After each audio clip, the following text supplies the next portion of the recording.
Abby-normals, Welcome to Deeply Disturbing Things. the podcast. I'm Macy, And I'm Naomi. And I'm Sarah. and we're three anxious counselors who like to talk about deeply disturbing things. We're here to educate, enlighten, and entertain.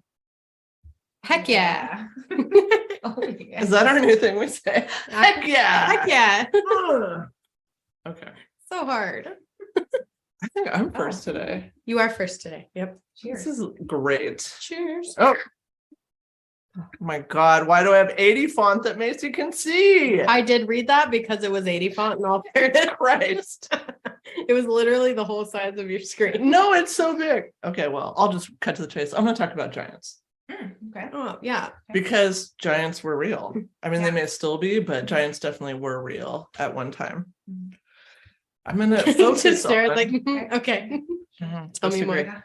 Well, you're from Disagree. Nevada, right? Or you just No. live there? No, I'm from California, but I lived in Nevada for 6 years. Okay, I'm going to talk specifically about the cannibalistic tribe of red-haired giants of ancient Nevada. What?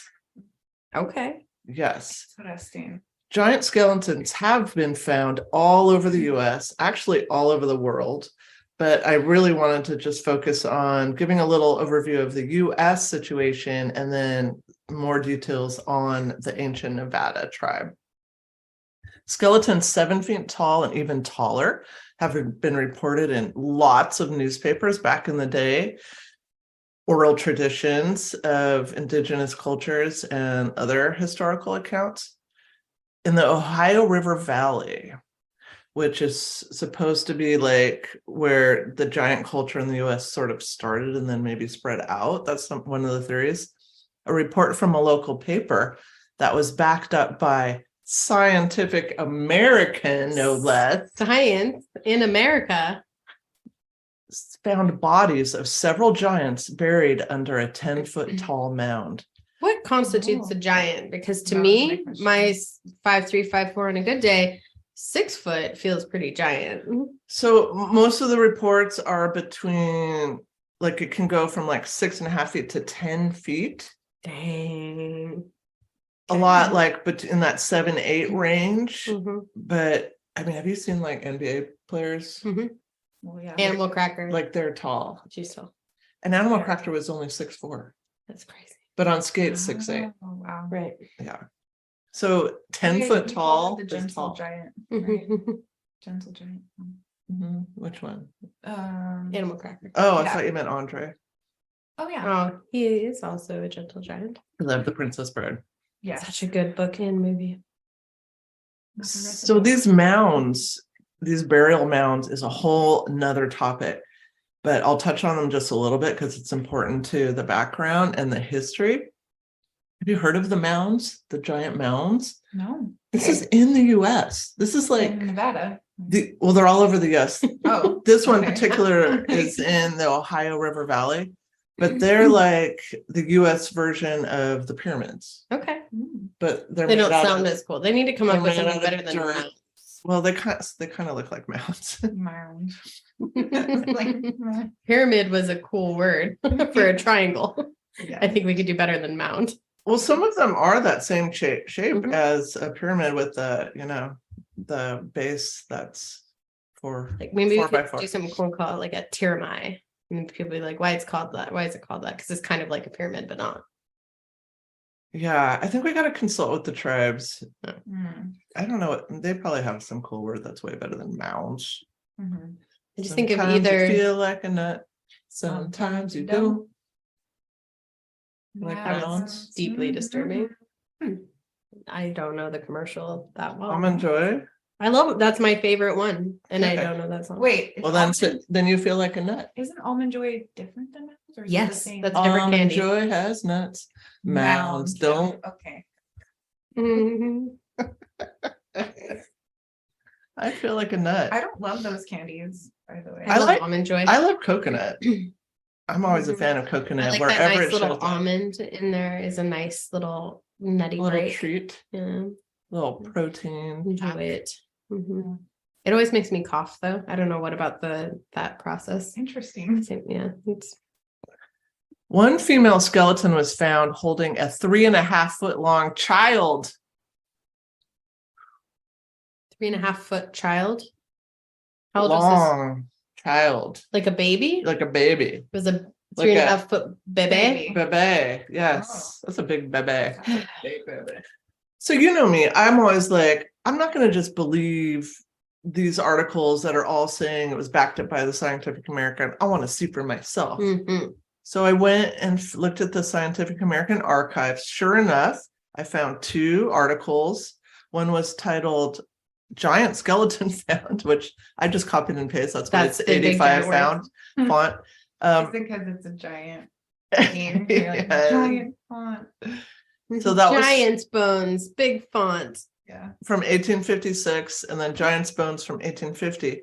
And there was a link where you could download a PDF, but interestingly, for both of these articles, it said that it was not functioning. I'm like, they knew I was coming looking, hiding the evidence. Yeah. But I couldn't read it, but they had like a little like thumbnail of the newspaper. So I'm going to say it's, plausible.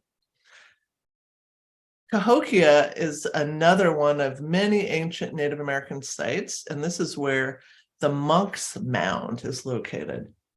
And this mound is is big. anyone else thinking like highly inappropriate sexual mound, Monk's Mound is really big? That's really sounds dirty. Sounds like a bad porno. I wasn't thinking that. Sounds like a bad porno. But now Sounds like a bad porno the United States government would make and then not release.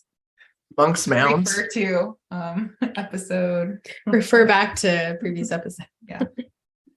Monk's Mound is roughly the same size as its base as the Great Pyramid of Giza, which is 13.1 acres. That's what she said. It's big. It's so big. And here, among lots of other cool artifacts, were massive axe heads. And I watched a video where they're showing them because there's a little museum you can go to. And is it a little museum or a big museum? It's a little Or a giant museum with some giant things, like a massive axe head this long, 30 pounds. Who can wield an axe head that big? I can wield very little, honestly. 30-pound axe head, 18 inches long. Got like lifted up and And it was definitely an axe head because they had a whole bunch of other examples of like typical sized axe heads from back in those times. There are news articles from the 1800s and early 1900s in the New York Times and other supposedly reputable sources that document rough handling of the giant skeletons when they're being removed from the burial grounds. There are also many articles documenting skulls that could fit over an average man's head like a helmet. Double rows of teeth. I wouldn't recommend that, but these double rows of teeth come up often, and occasionally there were small horn protrusions. Often the skulls were said to turn to dust as soon as they were removed from their burial chambers. So there is article upon article upon article from all over the US documenting this stuff from the the 1800s up to even the mid 1900s. There was some I saw that were still in the 50s. There's a fellow, Jim Vieira, who stars in the History Channel's Search for Lost Giants. And he says he thinks that back in those times, everybody was aware of the mounds and that giant and the existence of giants, because this was primarily an agrarian time. So everybody's out there, in the fields and all that, plowing the land, harvesting the bounty of the earth. There's even a supposed voice changed. I don't know where you went just I don't know. You were gone. You were out there. I was out there. I was in the field. I was so in the fields. Tilling. I'm like a guided I'm gonna listen back just to hear you. I was tilling at that moment. I felt it. I was there for a moment. You brought us back. I could smell the hay. The barley. So even Abe Lincoln, honest Abe, wouldn't tell a lie. In a written account of a speech that he was going to give at Niagara Falls, he wrote, quote, "The eyes of that species of extinct giants whose bones fill the mounds of America have gazed on Niagara as ours do now," unquote. So I guess the term mounds has been around for a while. And we may have trouble rebranding it. It's When- just, I feel like we could do better. When did he do this speech? When? Back when he was alive at some point. Okay. Do you think? When was he alive? Who knows? I don't 1860s. know. When did they stop making those hats? I mean, Civil War was like ended what 1865-ish, so sometime in that era. Mhm. Vieira believes that a prejudiced narrative was created to discredit Native Americans or portray them as savages, because if they were seen as having built the mounds, it would show them as mathematically and technically advanced. And, that gets in the way of the controlled narrative of manifest destiny. And They can come up with manifest destiny, but they use the word mounds. removal of any evidence of the giants might have occurred because it didn't align with manifest destiny. And I dove into this. There's so many different things. I'm like, oh, future topic. But there's these stoneworks on the East Coast that have largely been credited to the colonial folks. And he went in there and he's like, there's no way, this is way, way older than that. So there's a general discrediting of the ingenuity of ancient tribes. So many of the mounds were allowed to be destroyed by settlers and farmers during the colonization of America with really no regard, blatant disregard to the reverence that the natives held for them. They're sacred spaces. So we don't really know, I don't really know whether the tall skeletons belong to a separate race of giant natives themselves or to another race that predated them. But it is generally thought that the Native American Indians did largely revere, and some, in the case that I'll be telling you about, fear these giant natives. There's also a conspiracy that the skeletons were handed over to the Smithsonian, who disappeared them. There are reports of the museum, which I didn't look into this, but that there are 17 cases of the Smithsonian uncovering giant skeletons over 7 feet tall.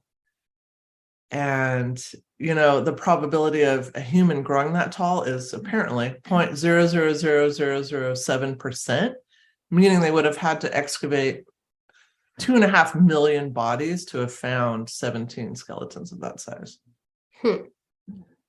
But either way, there is currently no record of the giant skeletons in existence now. Tons of records of them being unearthed, of them being witnessed, of them being transported here or there, but they're gone now. Who's doing all this disappearing?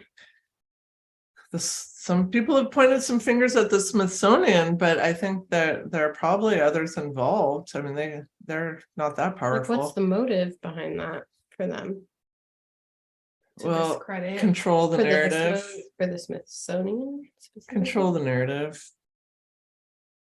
If there's this whole other, there's a structure that certain people want to set up of why we're who we are and why we're here, and that kind of throws a wrench in things. And like you said, to make it seem like they were like savage, uneducated, or just not capable of building.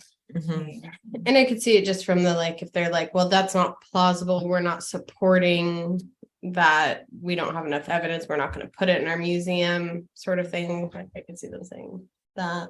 No, I don't know the people. Well, there's lots of evidence that they took the skeletons, but no record of where they are. Do we actually how do we know that they took them? So this is where I didn't go to source material, but there's articles that have said that the Smithsonian had a division for exploring mounds, and that there is a written record of them uncovering giant skeletons whose bones crumbled to dust when exposed to the air. But I don't have any connections to that. Mhm. Because that sounds like it could have fed the narrative that they were savages, though. Like, oh, these giant, Mhm. people that I don't know, just it's make it sound like a scary thing or like a fear-based Mhm. thing. But yeah, for some reason. Yeah, I don't and know, it's not known, did the giants, build these mounds, or were they just living at the same time as other tribes? In some cases I read about the giants were buried on a lower level, like a lower layer than other native tribes, so I'm not sure. Interesting. Yeah, I want to know more. Somebody tell me Right. if you know more. Yeah, I'm curious. Back to our cannibalistic red-haired giants of ancient Nevada. The Paiute tribe lived in the same area at the same time as the red-haired giants. So here they're coexisting in the same time period and place. And the Paiute tribe called them Sitka, which I may be mispronouncing that, probably. The Paiutes told stories of the red-haired giants to the early white settlers, and the story was written down by Sarah Winnemucca Hopkins in a book that she published in 1882. She wrote about what she described as a small tribe of barbarians who ate her people in her book called Life Among the Paiutes, Their Wrongs and Claims. She was the daughter of a Paiute chief, and she was an activist. So this purpose of this book is really, she wanted it known how her people had been done dirty by the whites. And you can download for free the book. I downloaded it, looked through it. I mean, she's not pulling punches. She's like, they did this, they lied about this, like this was shitty, this was shitty. Yeah.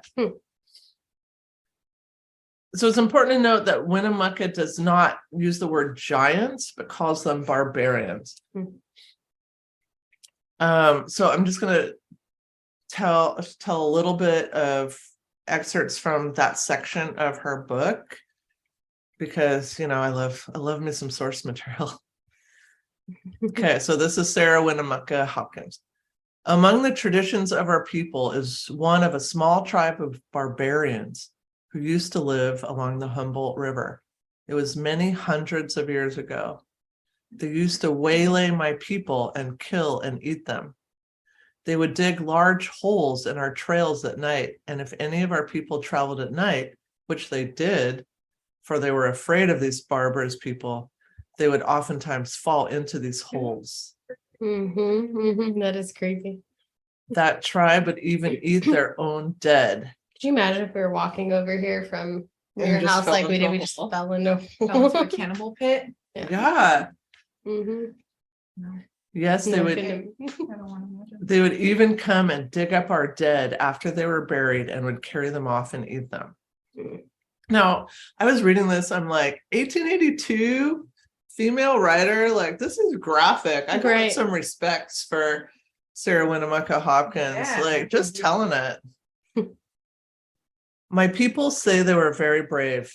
When they were fighting, they would jump up in the air after the arrows that went over their heads and shoot the same arrows back again. So, you're getting an arrow shot at you, you grab it and just send it back. Like that's impressive. That's pretty badass. My people took some of them into our families, but they could not make them like themselves. So at last they made war on them. This war lasted a long time. Their number was about 2,600. So a lot of giants. The war lasted some 3 years. At last, one night, they all landed on the east side of the lake and went into a cave near the mountains.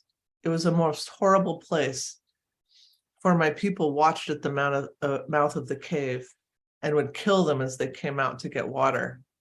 My people would ask them if they would be like us and not eat people like coyotes or beasts. They talked the same language, but they would not give up. At last, my people were tired and they went to work and gathered wood and began to fill up the mouth of the cave. At last, my people set it on fire. At the same time, they cried out to them, "Will you give up and be like men and not eat people like beasts? Say quick, we'll put out the fire." No answer came from them. They tried, yeah.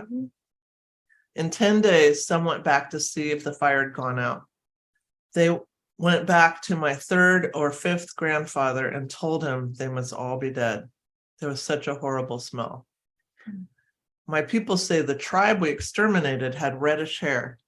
I have some of their hair, which has been handed down from father to son. I have a dress which has been in our family a great many years, trimmed with this reddish hair. I'm going to wear it sometime when I lecture. It is called the mourning dress, and no one has such a dress but my family. That's Okay. great and horrifying. Yeah. What do you think about that?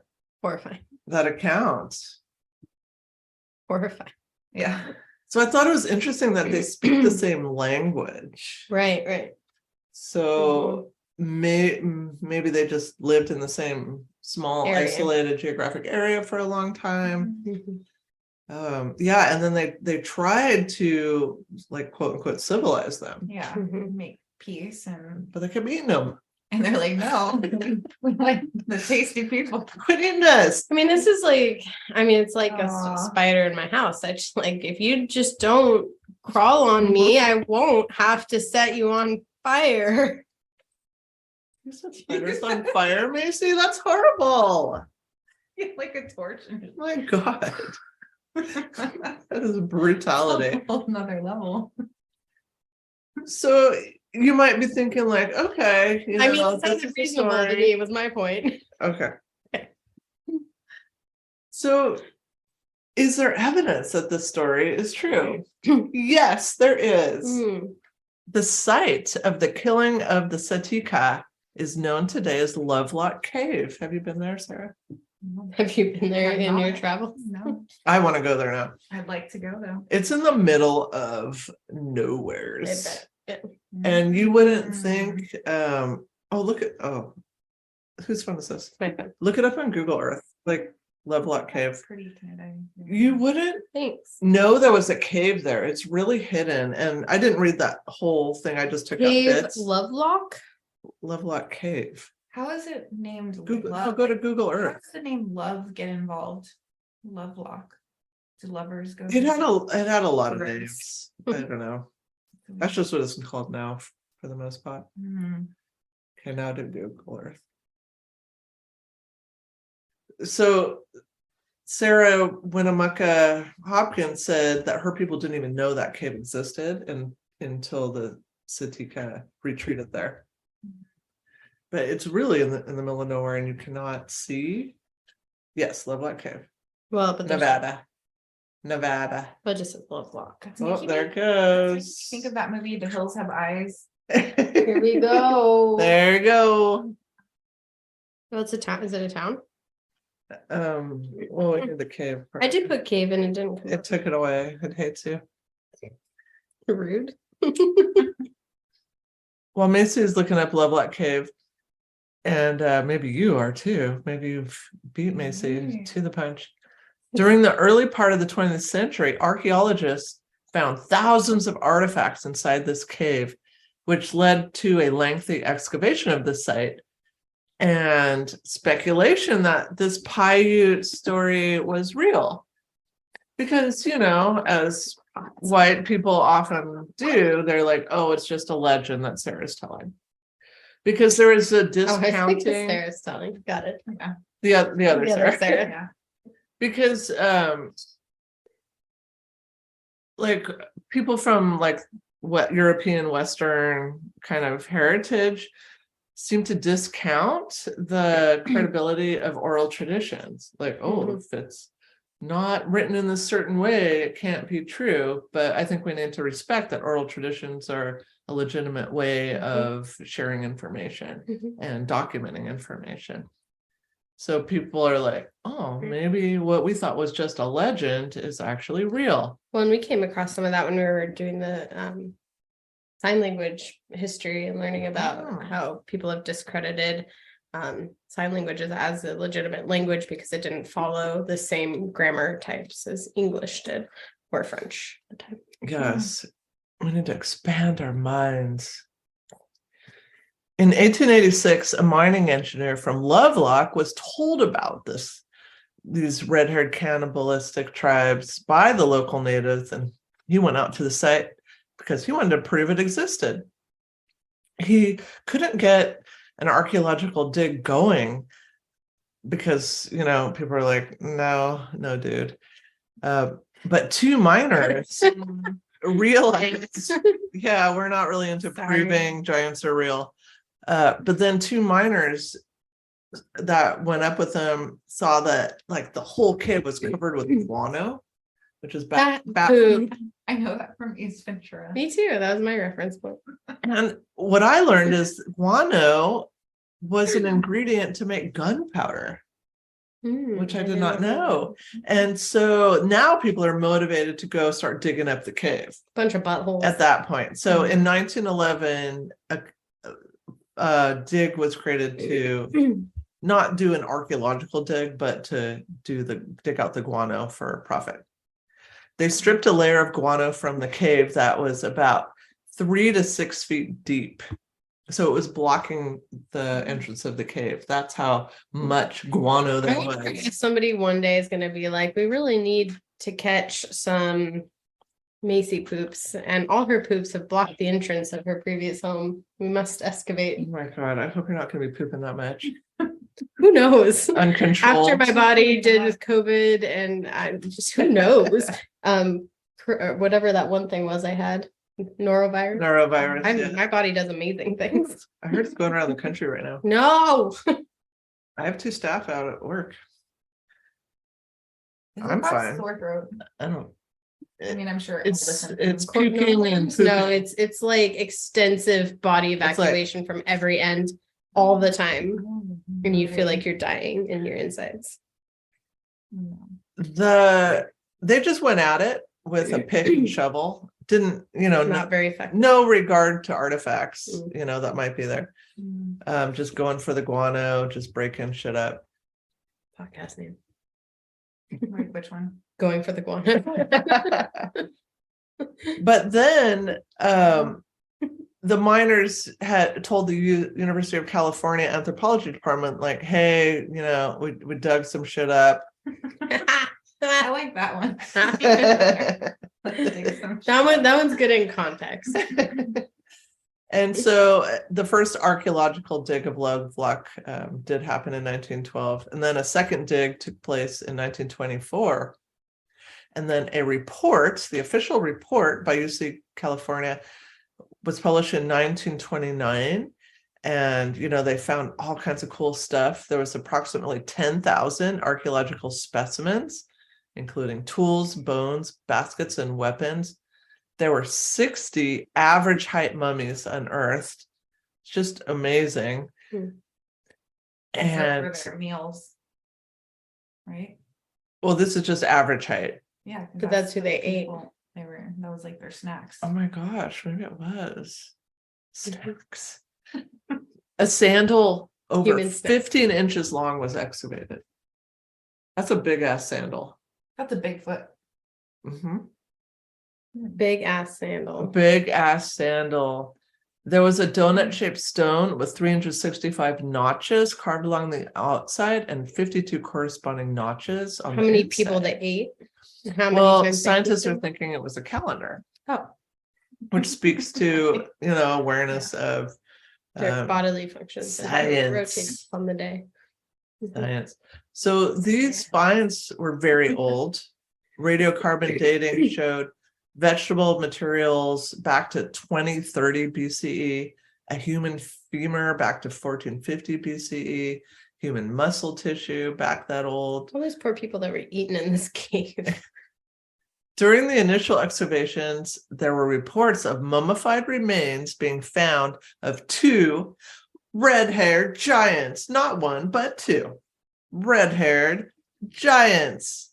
Didn't they say there was like 2,400 of them though? 2,600 originally. So that's not how many were in the cave.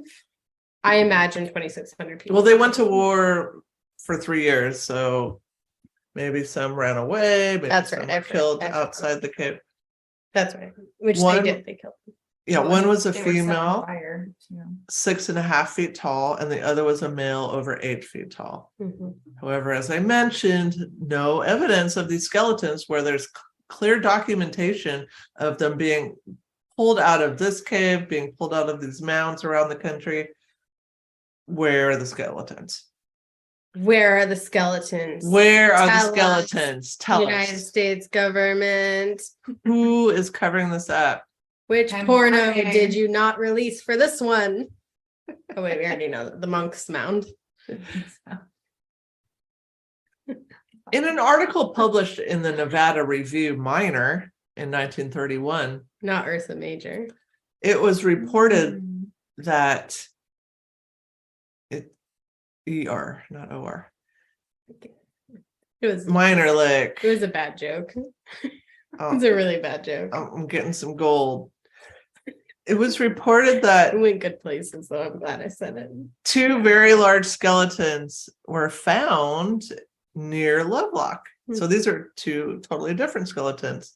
One was reported to have been measured 8.5 feet tall, and the other was nearly 10 feet tall. And if you've ever seen the photos of like the world's tallest man, who is like, I think he was 9 feet tall. I mean, he's huge. Look at world tallest man. So this is 10 feet tall. I know. I was thinking that you'll beat me. And listeners at home, see if you can beat Macy and Robert Sarah. Wadlow. Got it. My Win. phone's so Yes, look at that picture. That's what 9 feet tall looks like. That's freaking huge. I'm like up to his kneecap. So imagine 10 feet tall. Me. So imagine whole tribes like this that are freaking fast, cannibalistic. Did they say they were fast? Yeah, because they could jump up and grab the arrows and shoot them back to them. Yeah. Plus, they can dig holes hella fast in the night on the trail. They're not like digging holes fast. Yeah, I was just saying, there's not. nothing saying that, and I thought they said their tribe members were brave because they would catch it and put it back. It's because I mean, I think you're getting a little fantastical here. That's for Sarah Winnemucca Hopkins. Those are No, her but I words, thought, not mine. but I. No, she was talking about the giants. Yeah, that's tall. I mean, it makes sense though if there's giant people getting together. I mean, producing, I'm they're going to make tall I'm children, and then glad they're that getting together. They're tall and fast because I feel like I can at least spot them across the horizon. If they were small, they're small and fast, I'd be really freaked out. Like, we all know my fear of scary children. I don't like it. Fast just seems creepy. Like, Fast scarier. It's like zombies. Like, it shouldn't be fast zombies. They should. Yeah. You're brain dead. Motor skills. Come on. Fast spiders.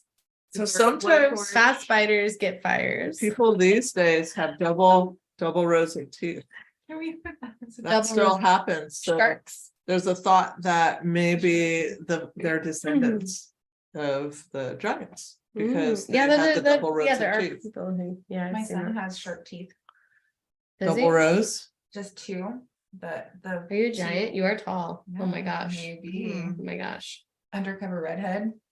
Get I out. might be a Get out. descendant. If you start running fast, I'm gonna get concerned. In summary, the Lovelock Cave is a significant site because it's largely considered an example of a quote unquote legend being confirmed. What are you putting on By your to-do list? archaeological Sarah's over here evidence. on a legit to-do list. Can It says you to do. please What are you doing? not work on your meal planning during the podcast? Is it to do? I'm putting in. That's the longest to-do list. Do you know? I know. Do you I know have a to-do lot lists? to do? No, make anxiety worse. Don't have a to-do list like that. That's I need horrible. To-do list. No so- calendars with specific dates instead of lists I like have that. That's both. anxiety provoking. But I was just putting. Okay, I both. was putting Right. titles for the podcast. I like my to-do list. You know what my first thing is? Make a will because you're gonna die. I have a professional will. You're on it, by the I way. need a will. She's my, if I kick You're off, my you're in person charge. too, Yeah. but it's not official. It's just on my website. I'll just let you know that. I'll just say, hey, I know she wanted me. So So in this case, what was confirmed by archaeological evidence was the story that had been passed down through oral tradition that the Paiutes elders had been telling their children for years. Lovelock Cave was officially designated a historical site in 1984. And I'll just finish with this photo. Ooh. So this is purportedly a Oh, real that's photo of a so skeleton, one of the mummified skeletons that was exhumed and disappeared. I want to know why they disappeared them, unless it was just innocent, where they opened up the And they all mound. No, and I just doubt it was innocent. disintegrated. There's never innocence. there's never innocence. I mean, when all of them are gone, so I'm just gonna, if that is legitimately real, then it legitimately has been covered up. Because there's no way, it's like Bigfoot. If Bigfoot existed, he would have been hit by a car at some point. Someone would have been dragged their body around.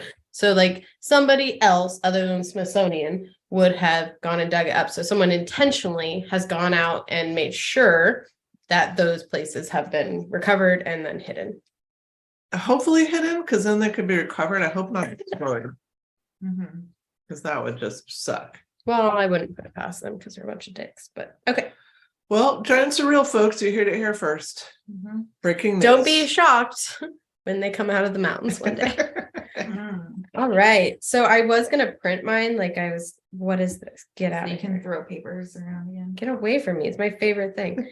So, but then my printer was like, your alignment's off, skip. And I said skip. And then my paper got stuck in my printer sideways and then it was all over. So I had to Oh. take it via email. So it's my morning. I feel like I should scoot back up.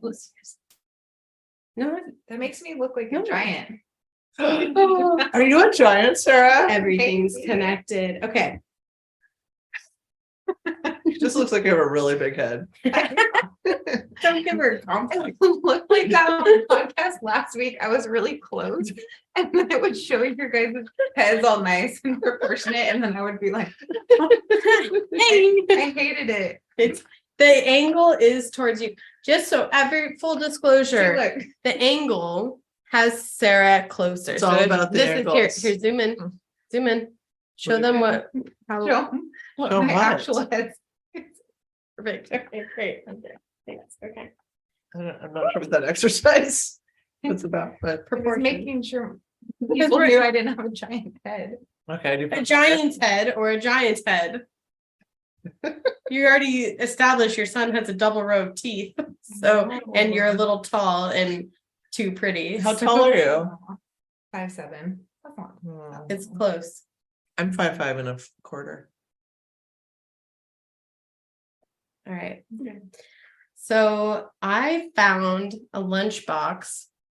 This is how this all started. This is the origin story. So I found a lunchbox at the thrift store with Steve Irwin. Wait, Steve Irwin? Is that the right one? So Crocodile Hunter? Oh Yeah. my god. And it has him like jumping in. It's like this holographic. My family's thing. still in mourning about I know, that. it's so sad. So that's not my topic. That's a pretty short. But I follow topic. his family still. Right, the right. kids are Bindi cute. and cute. Robert. So cute. Robert's a freaking babe now. Is he? Yeah, he's cute. I Yeah. haven't seen. He just turned 18, so I can say that. Yeah. So that's not my topic, but that's where it started. So I got this lunchbox and I was so excited because it was actually from 2002, which is before he passed away. So it felt like this cool, like it has a thermos and all that, like this kid's lunchbox. It's cool. That's fun. So my topic, Did you buy it? I did. I have it. Oh, cool. I should have brought it and I didn't. Oh. Show and tell.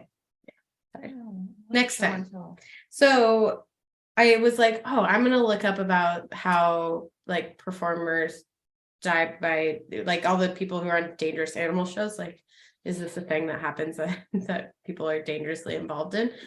Which sounds deeply disturbing, and yes, it is. But I didn't like find that much that was really interesting to me, honestly. And I kind of feel like they deserve it, so I didn't want to talk more about it.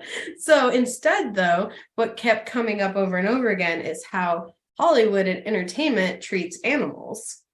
And that is what I decided to talk about today. Okay.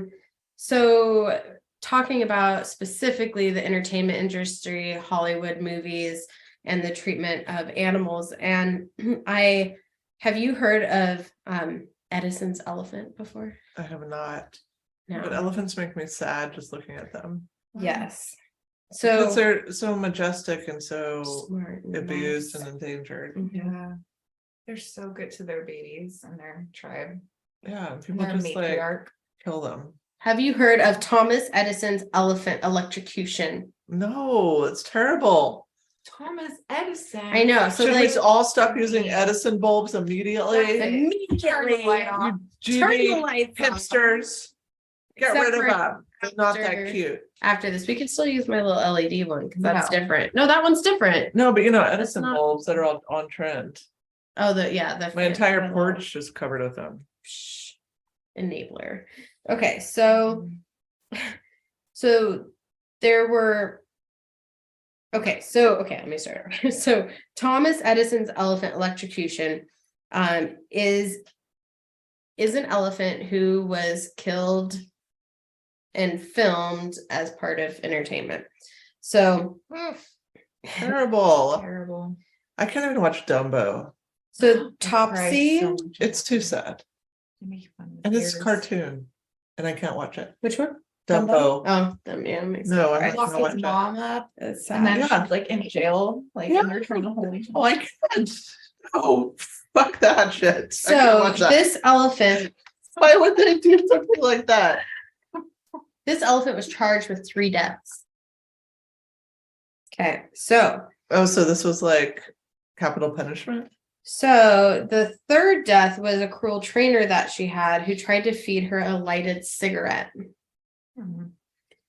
Naturally, she killed him, obviously. This sounds like victim blaming 101. Right. Don't So blame the elephant. Edison electrocuted Topsy the elephant, with alternating currents to show how dangerous it was. So he found out about this dangerous elephant who had killed people. And so then he wanted to be able to demonstrate electrical current with her death. I hate you, Edison. This was part of his feud with Nikola Tesla. Tesla had way better technology at the time, by the way. Different topic, different day. But so this was in his feud, and it was titled Electrocuting an Elephant in 1903.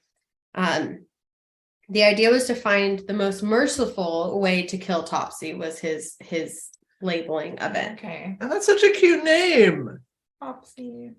So in the 1920s, motion picture industry boomed and started getting new genres. And back then, you could do really almost anything to an animal or an actor, honestly. And as many as the movie back then called Ben Hur in I've heard of 1926, Ben Hur. Yeah, As many as 100 horses died Yeah, in the I've heard making of that I movie. heard about that. Mhm. because they were really doing the Right. stuff that they're filming. Well, and All those crazy chariot races and shit. right. So they had all these like really big project ideas, and they could, at that time, there really was no concern, I think, publicly about the animal's well-being, for the most part, socially. So then once sound got involved in movies in 1927, profits really started taking off. Studios started finding ways to get more and more people to come in. Animal actors were part of this process. Dramas, comedies, adventure stories, musical, biographies, all used animals in most movies, but the genre that used them the most was Westerns. So the popularity of Westerns was really hard on horses.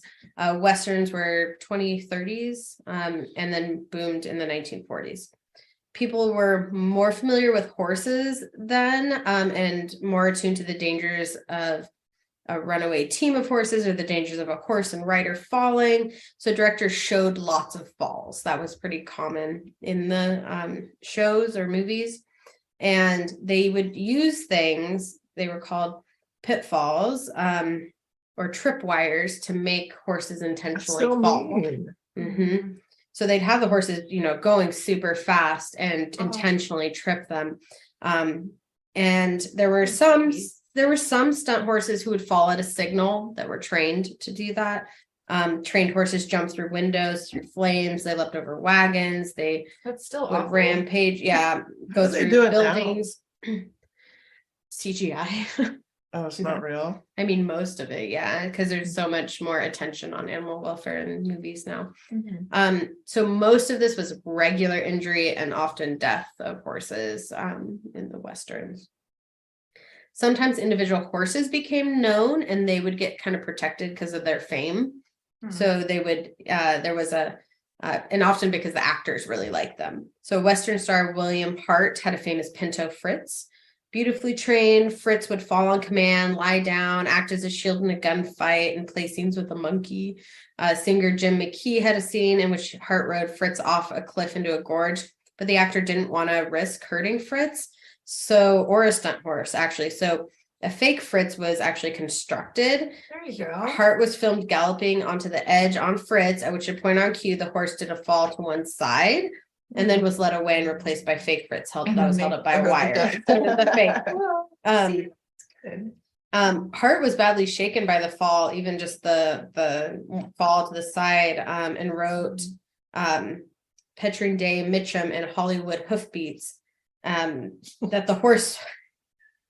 That's a great name. I tried to keep a straight face. That the horse was chillingly spectacular. So much so that the motion picture producers ended up had to explain why he had been so cruel to Fritz previously. So all of a sudden you start hearing like advocates. Yeah, like, why are we doing this? Now defend why you're making them do that. Mm-hmm. But this is really the exception to the rule. Most Hollywood horses aren't famous, less recognized, and viewed as disposable. In 1939, 2 horses were killed in the filming of Northwest Mounted Police and 2 more in Jesse James. The horses in Jesse James were wearing movie blinkers with eyes painted on them. Unable to see, the horses had no idea they were running off a 75-foot cliff over white water until it was too late. What the fuck? The footage was impressive. The stuntman was well paid, but the horses died. Like, they painted over their eyeballs and sent them over a cliff. So they'd be running nonstop.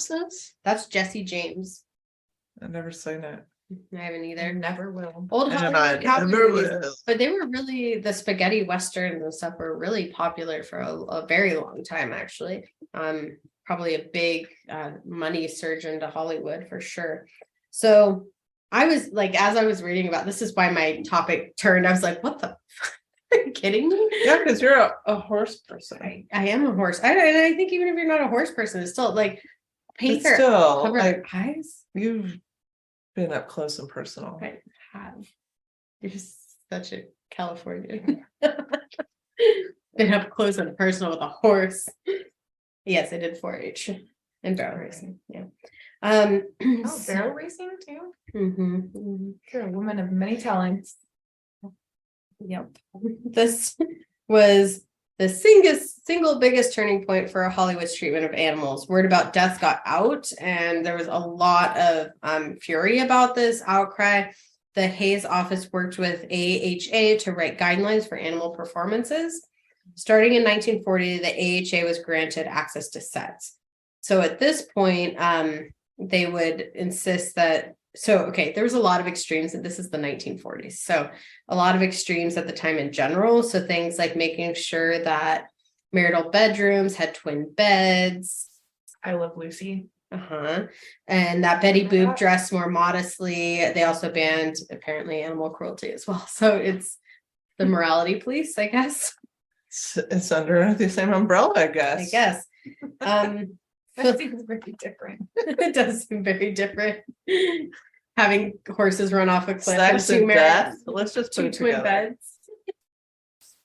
Okay, so films were submitted to the office before release to get a certificate of approval, and often changes were demanded before the certificate would be issued.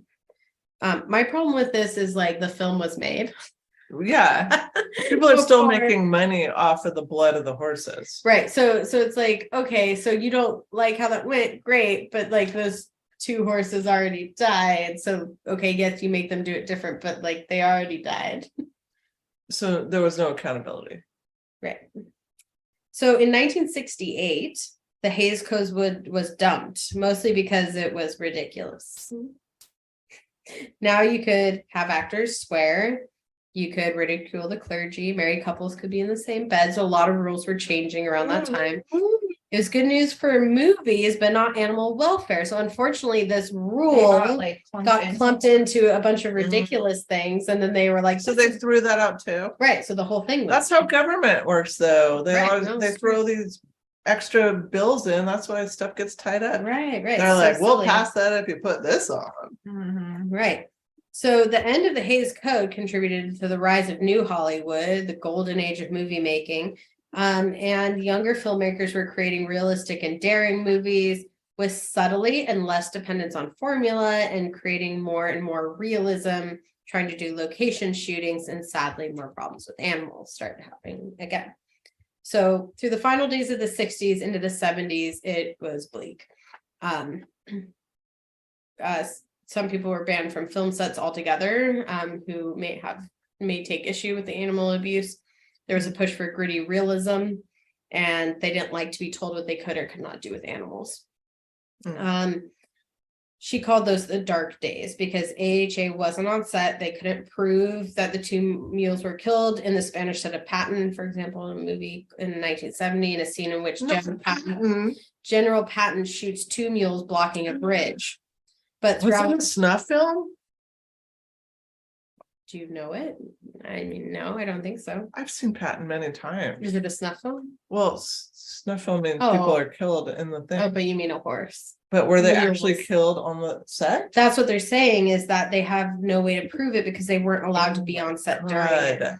I'm horrified. So the AHA's list of an unacceptable movie cites a litany of animals killed for entertainment, horse wire trips, mistreatment of animals, and live snakes sliced into pieces. Oh, why?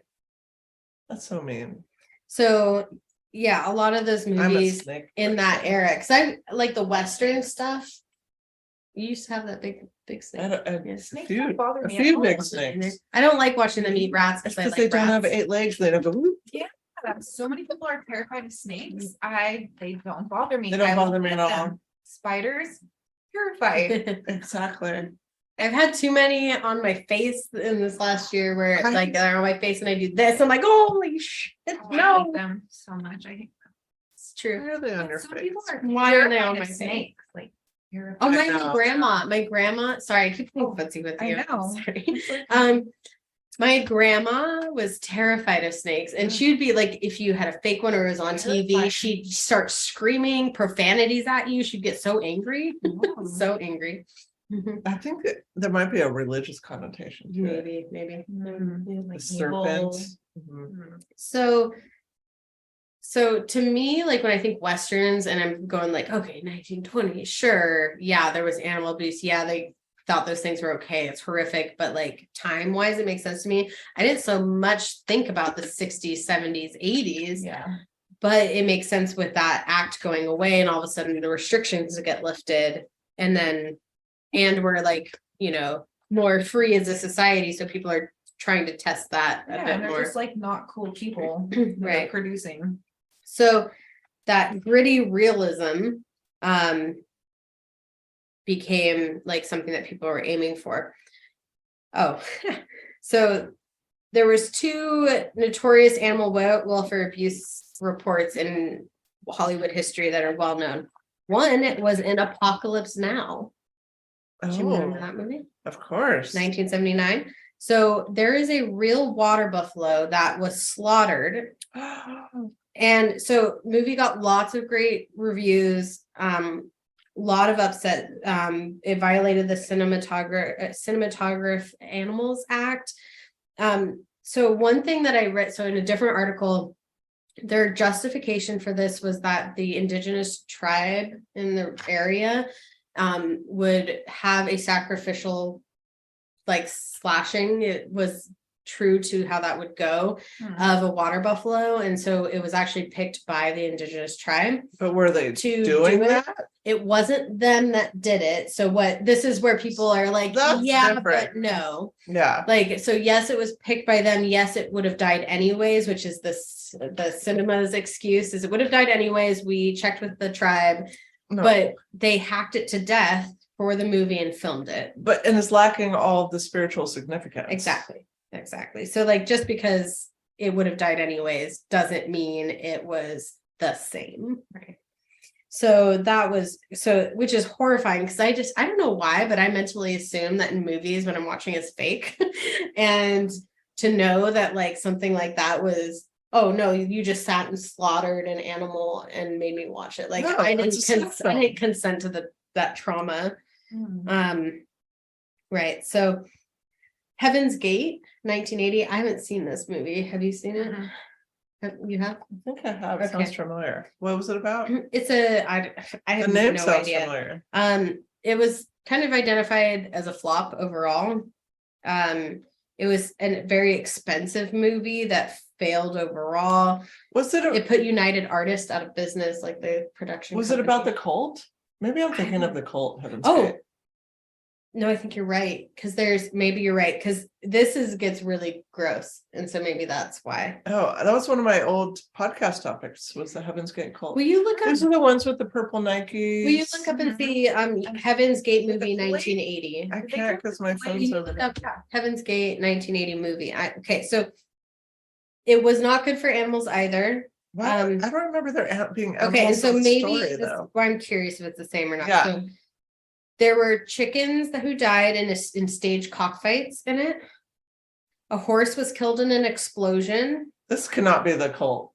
Okay. It has to be different. 1980 Heaven's Gate film, an epic Western film written and directed by Michael Cimino. Different. Okay. So Yeah, because I don't think the Heaven's Gate cult was till like the 90s or Okay, 2000s or 2010s. So a horse was actually exploded. What? There were other An alive horse? An alive horse became a dead horse. In the 80s? That's too. I know. That's why a horse was killed in an explosion. Horses were killed and injured in a battle scene. Other horses were alleged to have bled to provide gore for humans to be smeared with. The actors. When did they start putting in like no animals were We'll harmed? get there. We'll get there. Because I would have thought by 89. I know. I it would would be have in thought. place. Me too, and it wasn't. All because the AHA was gone at that point. So it was also claimed that cattle were killed and gutted so the innards could double for those of human actors. The AHA, which hadn't been allowed on set again. The props department? Come on, guys. So the AHA boycotted the film with picket lines. So I gotta say, like, the AHA had some silly things, but they did continue advocating for animal rights throughout film after that happened. The boycott was taken up across the US by local humane groups, and this time there were no voices sticking up for the artistic merit of film, which is what kind of was leaned upon. I'm gonna have a really good collage for this episode. I'm so excited. I'm already envisioning it. Good. Just you wait, folks. So did you bring it to show? Oh no, I forgot. Sorry. The Hays Code didn't come back, but AHA monitors came back on sets through a contract with the Screen Actors Guild after this. The Association of Motion Picture and Television Producers and the No Animals Were Harmed disclaimer that you mentioned came into being because of this. So what year? It would have been after 1980. I don't know, probably a while after 1980 would be my guess, because that's when it was made. The AHA film and TV unit isn't paid by the individual producers of a film, but it gets most of its budget from yearly grants by the Industry Advancement and Cooperative Fund, so separate entity. 1988-ish published a set of guidelines for film and TV production. So that's when I was born. Since then, they say the incidence of death, illnesses, and deaths of animals on set has gone down. Hopefully. There are still occasional violators, especially when filming takes place overseas. That often is the case. Because there's no oversight. Mm-hmm. So some of Werner Herzog's films, which often include scenes of simulated animal cruelty, often arouse suspicion. So sometimes there's ones that say it's simulated, but when they film overseas, there isn't someone on set to verify that. Right? What are some of those films by that person? I would have to look them up, but that name sounds familiar. Werner Herzog. Yeah. Before production even begins, the AHA in the United States reviews scripts, looks for potential problem situations first, and advises the producers on how to handle the animals that they plan to work with. Frequently mocked, it has also probably created a widespread awareness of animal welfare as an issue. AHA's guidelines evolve sometime in the light of new research, so it changes as they learn more information, which I think is good. There was a time when they did allow tranquilization for the sake of entertainment, as long as it was done by a licensed vet. And as long as the vet stayed present on the set. That's still fucked up though. Right. But on a film shoot in the late 90s, a bird was tranquilized on set. It was very warm and the bird didn't make it. We just said, you know what? No. So the right. So the guideline was changed. It's just not CGI that shit. Mm-hmm. There's also been people in Hollywood who care about animals and they want to see them treated well. On the set of Horse Whisper, 1998. Again, like it is so appalling to me that this is also fairly recent. Yeah. A distressed crew member collared the AHA monitor, a horse with a bloody wound. She reported and said, in the corral, nobody seemed to care. They went to the corral. The horse stood there and had just a bloody wound on it. And there was 4 other horses in the corral that had similar wounds. Each had an identical bloody wound, all superb examples of prosthetics. So animal actors today have it kind of cushy. So AHA doesn't have to look out for tripwires, such things like that. They said that we wouldn't let the horse run even 3/8 of a mile for filming with drugs in its system, for example. So there's way more protections. They're screening things now. I'm just kind of horrified that it took this long. Yeah. And all that it took was one law to fall away for people to not give a shit anymore, which just shows how fragile, like you said, like policies and all of that hold this all up. The house of cards. So I wanted to share one thing I found horrifying. So all those things are horrifying, but one movie that I grew up like really liking.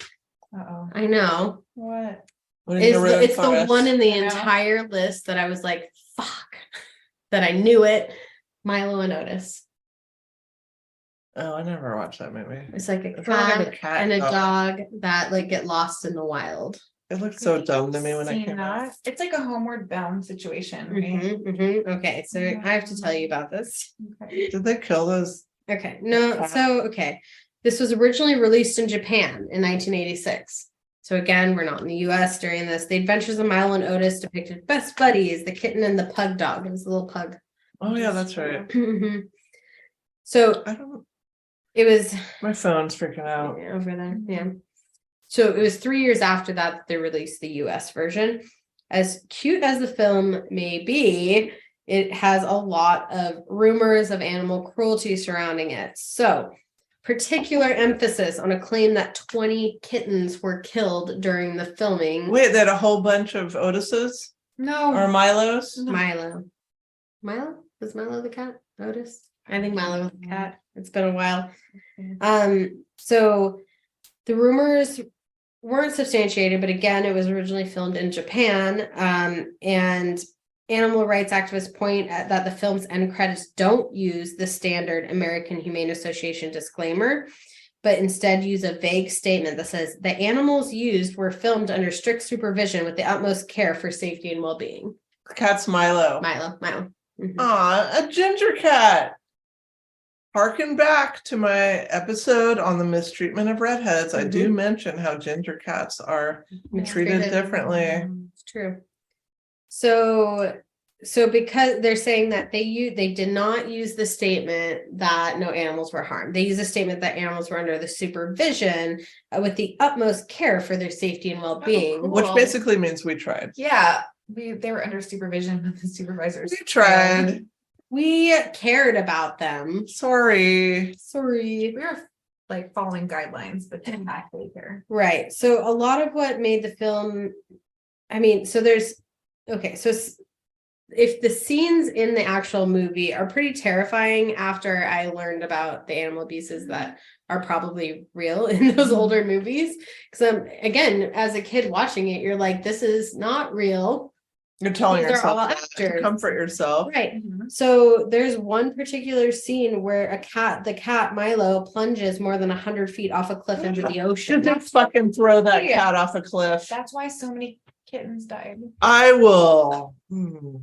I'm flipping a table. There were other scenes I'm taking names. Other scenes like Otis, who is fighting fighting a bear. So there is a real bear in the scene, and there is the pug dog Otis there.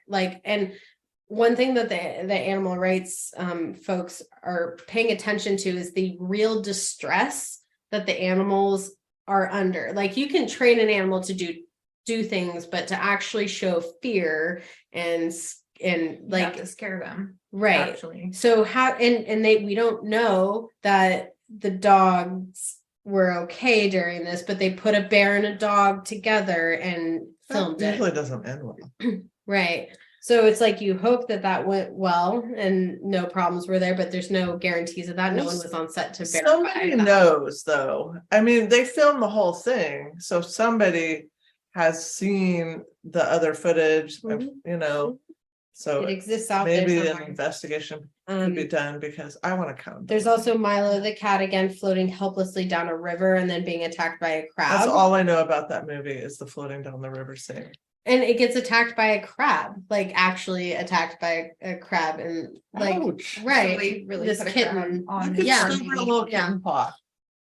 So really what you're saying is anything prior to 89, when we think it's fiction, it could be fact.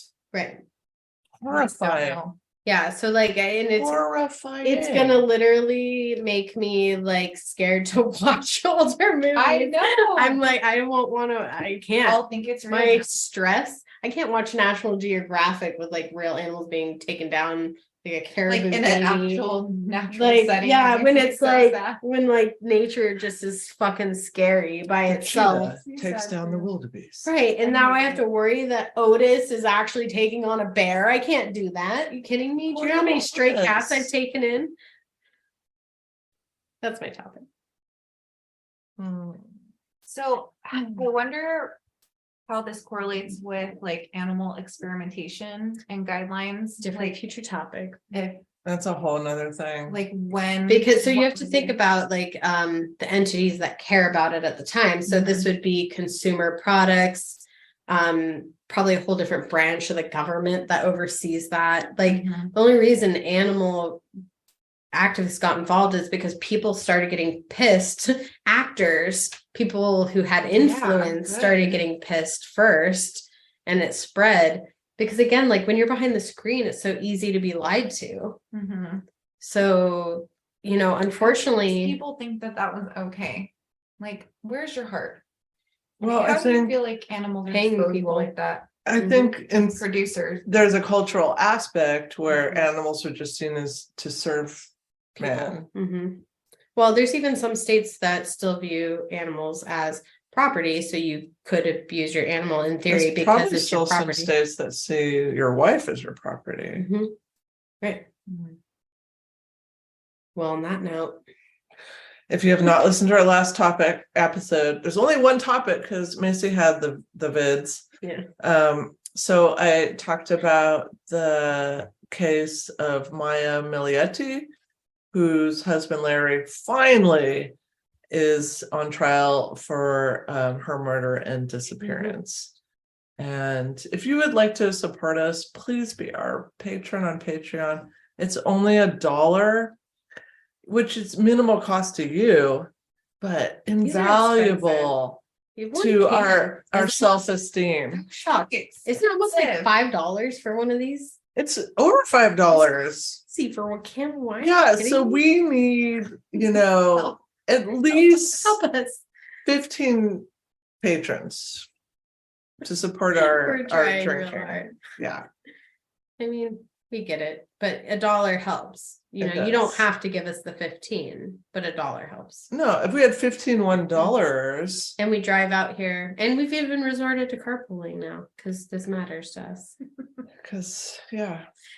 Until next time, Oh my God, there's such a Make- big silence always. make sure that you don't have your blinder eyes painted. Yep. Boycott Edison. Turn off your lights. Get rid of those Edison bulbs. Mhm. Or let's rename them, because obviously Like Edison- mounds need to be renamed anyways as well. rename the mounds. Sometimes you feel like that. Sometimes you don't. Bye.